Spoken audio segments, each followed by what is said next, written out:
everybody, I am Scott Stanton, the original Tombstone tourist, and today we're at Sharon Memorial Park in, believe it or not, Sharon, Massachusetts. Now today we're looking for William Bill Rosenberg. And who was he?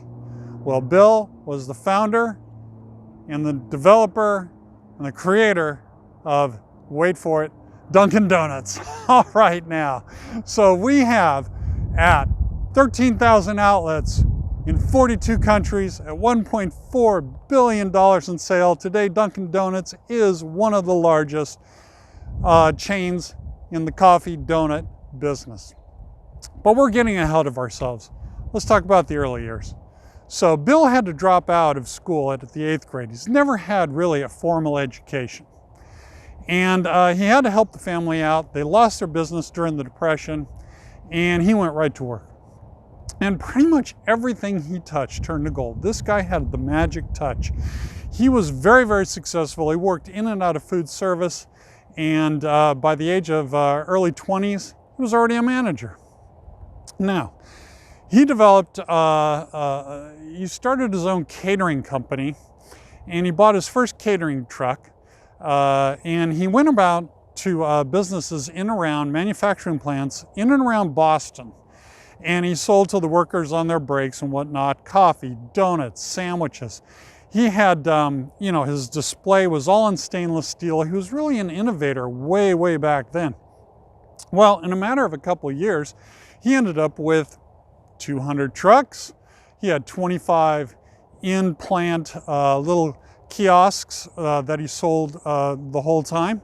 And he had a thriving vending machine business.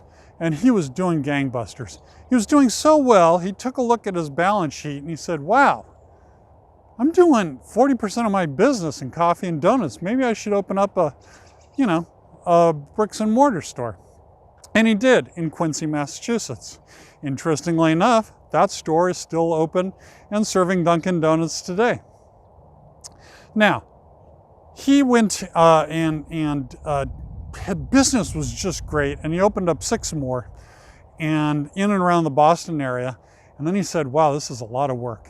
So what he did is he franchised his idea, it took off, and from there we know the whole story. Would you like to see his grave? I know I would.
So as you can see, it's a very, very simple grave for such a person with so much success under their belt.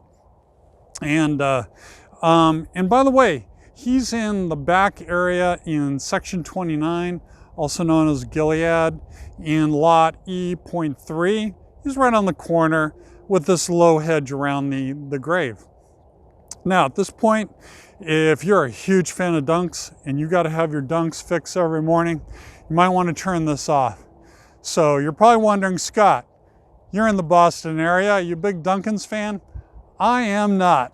I think their coffee is tepid, but then again, I don't like Starbucks, I don't like McDonald's, I don't like any of those.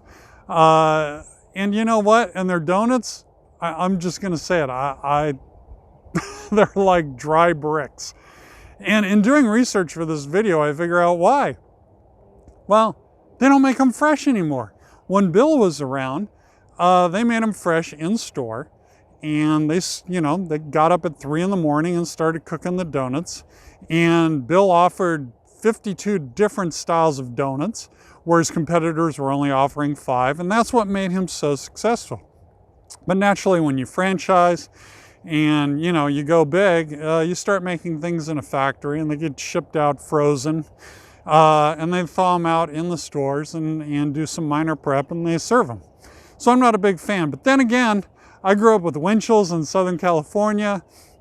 Moving to Portland, I had Voodoo Donuts made fresh. You can see the kitchen right there. And here, up in the Salem area, I love Cane's Donuts, run by a wonderful family, the Canes, and they make them fresh every day. Hey, even Danny Trejo Coffee in West Hollywood is superior to anything that Dunk's has. So, I'm sorry if that tell you what, leave comments and tell me what your favorite donut is. In the meantime, congratulations, Bill. You were very successful. And even after Dunkin Donuts, he was very, very successful in breeding cattle and things like that. Everything he touched, it was golden. He lived into his mid-80s, and he passed away of bowel cancer on Cape Cod at his home. And he rests here at Sharon Memorial Park. Hey, I'm Scott Stanton. I'm the original Tombstone tourist, and if you want to see videos, interviews, photographs, and the full biography, please check out my website, thetombstonetourist.com, and I'll leave a link here in the page. Hey, you guys have a great day, and I look forward to this season hitting graves all summer with you. Talk to you later.